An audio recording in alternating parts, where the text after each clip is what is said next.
For more on the reaction from Hong Kong, let's cross live to our reporter Mao Dan in that city. Hello, Mao Dan. The interpretation has been passed by the NPC Standing Committee. So how will it be received by the Hong Kong SAR?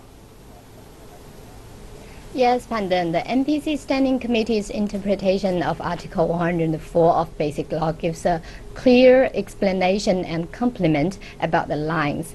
It states the oath-taking form and content for all civil servants in Hong Kong, and it stressed on heartfelt and true commitment from all oath givers in upholding the Basic Law, and says they must act as they say. The interpretation is legally binding for Hong Kong Court and all related bodies.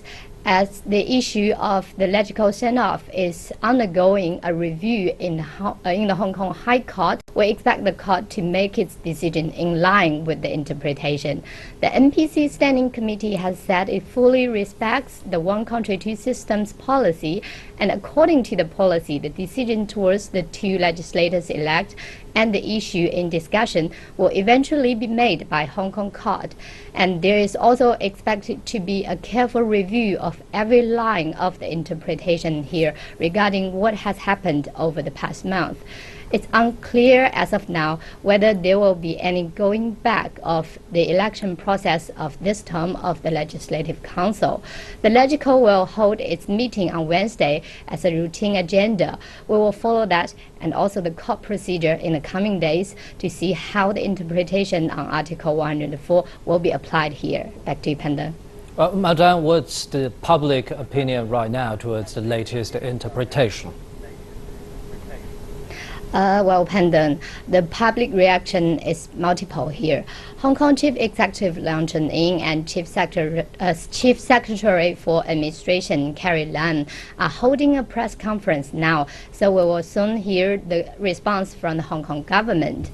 As of the residents, we've seen people worrying about the impact on Hong Kong's judicial autonomy, and we've seen some radical youngsters stage a small rally last night. It means for the Hong Kong public, further explanation is needed for them to understand the necessity and importance of making this interpretation. Some lawmakers are already standing out to explain the issue to the media and also to the public, warning against misleading report or voice, as we just heard.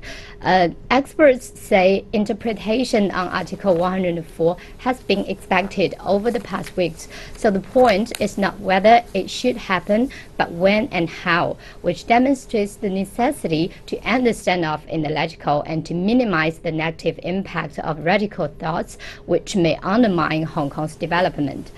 Therefore, the experts say it's a good thing for the implementation to happen as early as possible.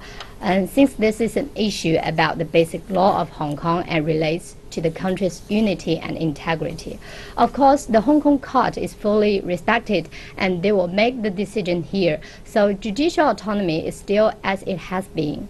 And the experts say, they point out that a common sense is that if someone had committed to uphold the basic law and serve Hong Kong's development, went to the public service position with acts harmful to the city and to the country, they are no longer entitled to be at the seats.